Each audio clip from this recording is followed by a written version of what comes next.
ഏഷ്യാനെറ്റിലെ വിനു ഭാഗവതർ എഡിറ്റോറിയലുമായി ബന്ധപ്പെട്ട് കഴിഞ്ഞ ദിവസം സ്വന്തമായി സംഘടിപ്പിച്ച ഒരു പരിപാടിയിൽ നിന്ന് ഒരൊറ്റ തള്ളങ്ങ് തള്ളി നാവെടുത്ത് അകത്തിടുന്നതിന് മുന്നേ അതിന് റിസൾട്ട് വന്നിട്ടുണ്ട്.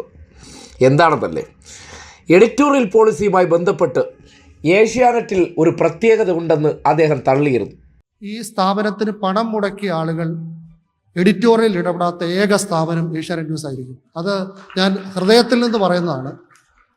നിങ്ങൾക്ക് എങ്ങനെ വേണമെങ്കിലും പരിശോധിക്കാം. ഇതിലുള്ള ആളുകളൊക്കെ നിങ്ങളുടെ എല്ലാം സുഹൃത്തുക്കളാണ്.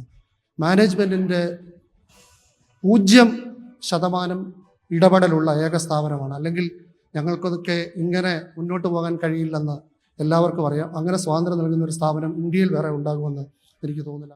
ഏഷ്യാനെറ്റിൻ്റെ ഞങ്ങളെ മുതലാളി ഞങ്ങൾക്ക് ചെലവും തന്ന് തീറ്റിപ്പോറ്റുന്നുണ്ടെങ്കിലും എഡിറ്റോറിയൽ കാര്യത്തിൽ ഇടപെടാറേയില്ല. അത് ഞാൻ എൻ്റെ ഹൃദയത്തിൻ്റെ ഭാഷയിലാണ് പറയുന്നത്. ആ പറഞ്ഞ് വാക്യാത്തോട്ട് നാവെടുത്തിടുന്നതിന് മുന്നോടിയായിട്ടാണ് മുതലാളിയുടെ ഫേസ്ബുക്ക് പോസ്റ്റ് വന്നിരിക്കുന്നത്. ഇന്ത്യയുടെ ചരിത്രത്തിൽ ആദ്യമായിട്ട് ഒരു ചാനൽ മുതലാളി അദ്ദേഹം തീറ്റിപ്പോറ്റുന്ന ജീവനക്കാർക്കെതിരെ സോഷ്യൽ മീഡിയയിൽ പോസ്റ്റ് ഇട്ടിരിക്കുകയാണ്. എന്തൊരവസ്ഥയെ നോക്കിയേ.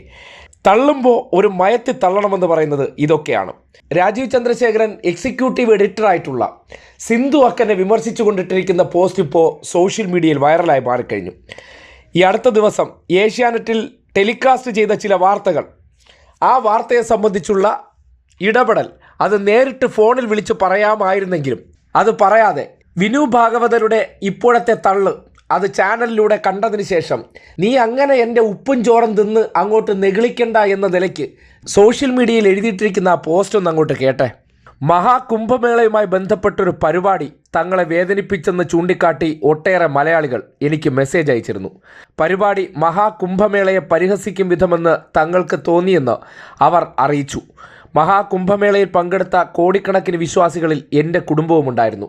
ഞാനിത് ഏഷ്യാനെറ്റ് ന്യൂസിൻ്റെ തലപ്പത്തുള്ളവരുടെ ശ്രദ്ധയിൽപ്പെടുത്തിയിട്ടുണ്ട്. ലക്ഷക്കണക്കിന് വിശ്വാസികൾ പങ്കെടുക്കുന്ന ഇത്തരമൊരു ചടങ്ങിനെക്കുറിച്ച് അശ്രദ്ധമായ പരിഹാസ പരാമർശങ്ങൾ ഉണ്ടാകരുതെന്നും ആവശ്യപ്പെട്ടിട്ടുണ്ട്. ഏതൊരു മതത്തെപ്പോലെ ഓരോ ഹിന്ദുവിനും അവരുടെ വിശ്വാസം പ്രധാനമാണ്. അത് ബഹുമാനിക്കപ്പെടണമെന്നും കേരളം ഉൾപ്പെടെ രാജ്യത്തുടനീളമുള്ള കോടിക്കണക്കിന് ഞങ്ങൾ ഹിന്ദുക്കൾ ആഗ്രഹിക്കുന്നുണ്ട്. ശ്രദ്ധിക്കുക, കൃസംഗി വിനുവിന് കൊടുത്ത മറുപടി വളരെ ശക്തമായിട്ട് ഹിന്ദു വികാരം മാനിക്കണമെന്ന്.